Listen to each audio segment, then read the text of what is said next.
We test how impractical a samurai back flag is. This is the Kitsune clan, a group of sword enthusiasts who like cosplay, reenactment, and historical martial arts. If you have similar interests, feel welcomed.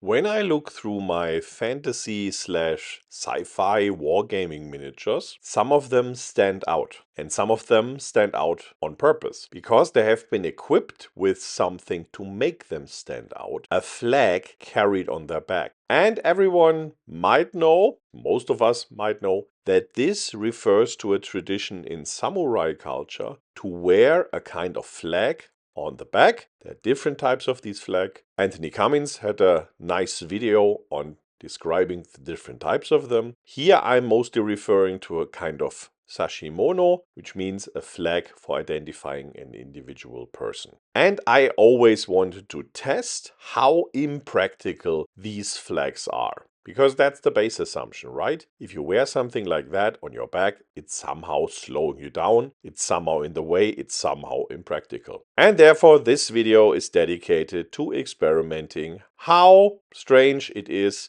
to carry a large sashimono on your back. The first challenge was in fact to fix this thing somehow to my back. If you've seen the video where we did a bit cosplaying at the Animucc 2025, I link it in the description box. We have been carrying around this flag by hand because my original plan to simply tie it to my backpack failed horribly. The backpack was not giving enough stability. What we ended up doing is buying photo equipment that has a belt around the waist and a backpack-like thingy, and these two things connect to a rod to which you can mount, for example, larger lighting equipment or whatever. And we tied the flag to this rod, and then it's stable. That's the best we could come up with. Overall, I was surprised how little disturbing the flag is. It is strange in certain aspects. It is, for example, a problem in height. And that comes down to production, because what this flag is, it's a beach flag that is usually used for advertisement. And I couldn't find a smaller one that would have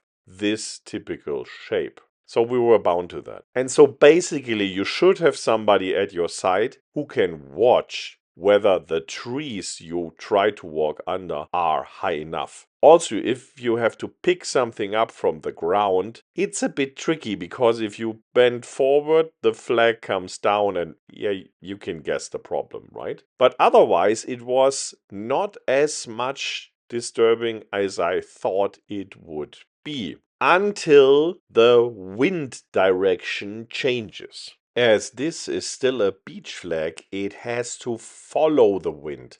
It's constructed like that, and you cannot really do something against it. Therefore, from time to time, the flag will flip forward, and that can be annoying. And then you can be happy if you have a spare, because then you can push it back in the right direction. The original ones, as far as I understood, would not do this. Again, this is down to the problem of this thing being a beach flag, but I didn't find another simple, cheap way to get our symbols printed on a sturdy type of cloth.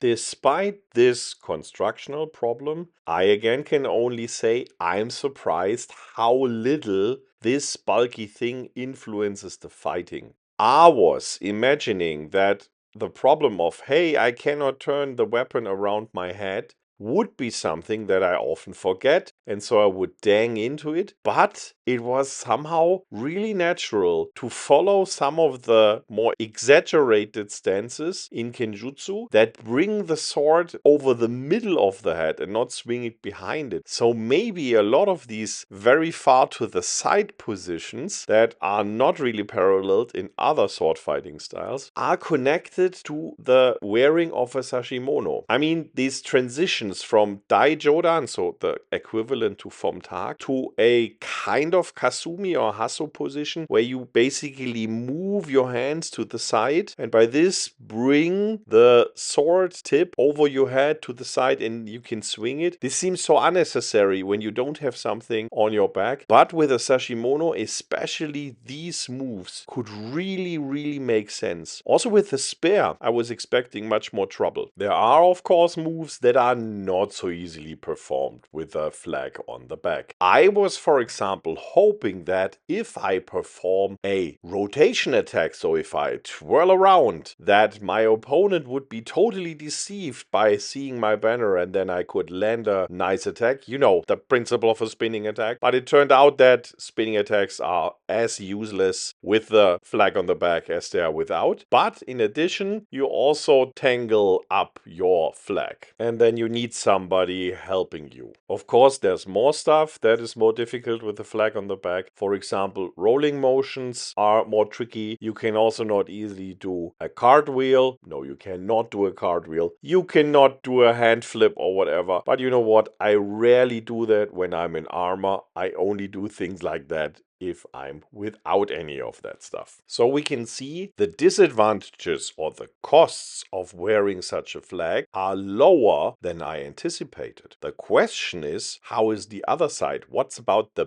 benefits? What do I get from it? Part 1, you are pretty intimidating with such a thing and your coolness factor definitely rises significantly. But I was thinking of more practical advantages. And one thing I was thinking about relates to my bad idea with a spinning attack. What if somebody wants to attack you from behind? Does the flag maybe help protecting you a bit or at least disturbing the attacker? And our experiments here indicate maybe a bit to a certain degree. It depends a bit how you exactly stand. You can think of the pole, for example, a bit protecting your head depending with which cut the attacker attacks you. And especially if the person is attacking your neck, the pole helps a bit. And if the wind is right and pushes the flag also in the right direction, it can also protect you to a certain degree. So maybe this is really just a little percentage thing, but we can see at least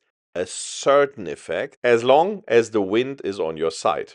So this is not like the horo, this parachute-like cloak that can defend against arrows, where you use the wind you produce while riding on your horse to make it functional. You are dependent on the available wind around you. If the wind is not on your side and you turn around because you get attacked from behind, you will have your flag tangled up again and you will need help to get out of that.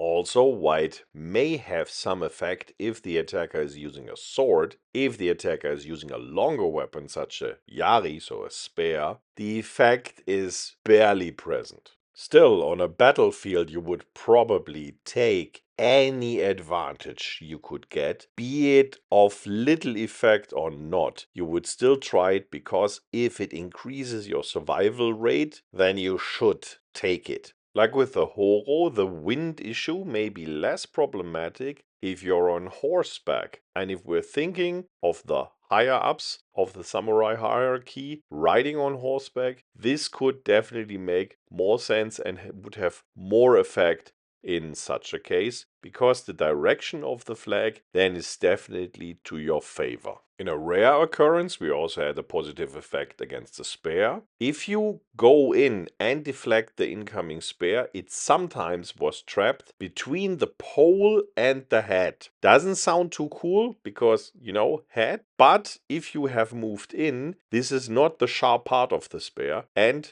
the attacker had problems getting the spear free again. Besides spear and sword, there is of course an additional thing to be tested, but we wouldn't expect too much trouble with it, and that's weaponless fighting. Depends how you want to call it.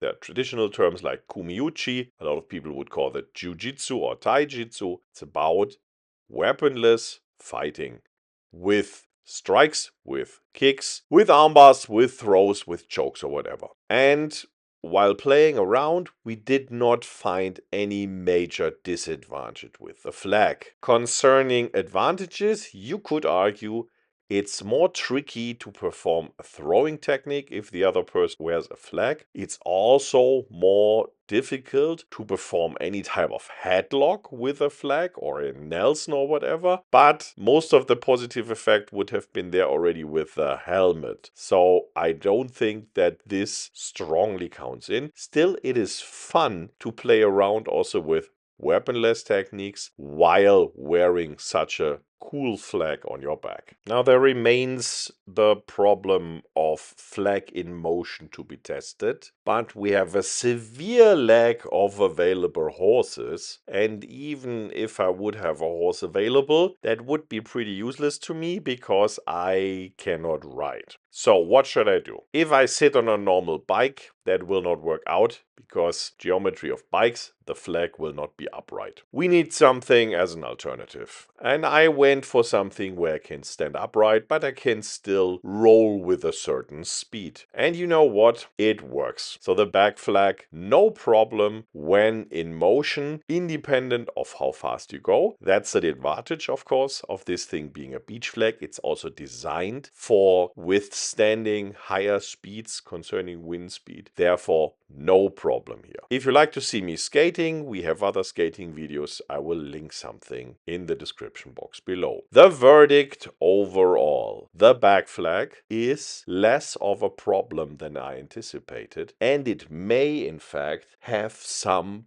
positive effects. Therefore, you should expect that this is a common thing to see. I'm wondering why so few people have experimented with that and why you see it so rarely on YouTube. This might not be our last video on this topic, but for the moment, I have to say, hope we could inspire you. See you around next time.